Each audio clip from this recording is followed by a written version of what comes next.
Congresswoman Claudia Tenney's office is preparing to transition to Congressman-elect Brindisi's team now that she's conceded in the race. Brindisi did what some thought was impossible, turning a reliably Republican district to the Democrats for the first time in nearly a decade. Many considered the race Tenney's to lose. News Channel 9's Andrew Donovan has covered this race from the beginning and tonight sits down with a professor who's been paying close attention just as long.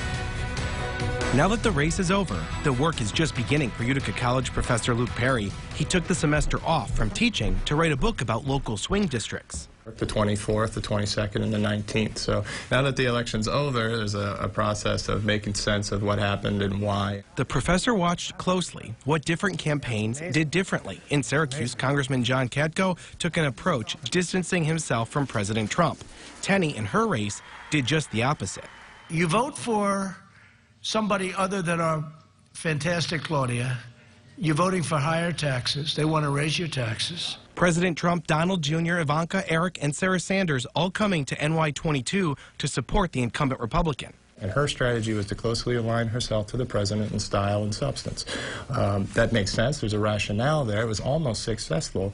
But in hindsight, you could also say if she would have cast a wider net, focused on bringing moderate Republicans back in the fold, she probably would have squeezed out a victory. Perry says 1/3 of the district's Republicans entirely support Trump. Another third vote for him on policy but don't love his style. And the last third might not admit it but don't like him. And for Congress, went with the Democrat. I think a big factor for Brindisi's success was grassroots organizing. There have been grassroots liberal organizations in the area for some time, but new ones emerged after Donald Trump and Claudia Tenney took office, and the ones that existed invested more and had more volunteers. So what's next for both Tenney and Brindisi? Tenney has expressed interest in becoming the U.S. Attorney for the Northern District of New York, which would be appointed by Trump. Brindisi will be sworn in January, and the professor tells me his challenge the next 2 years will be keeping his voters united behind him throughout the ups and downs in Washington. As for Professor Perry, his book is set to come out this spring. From your local election headquarters, Andrew Donovan, News Channel 9.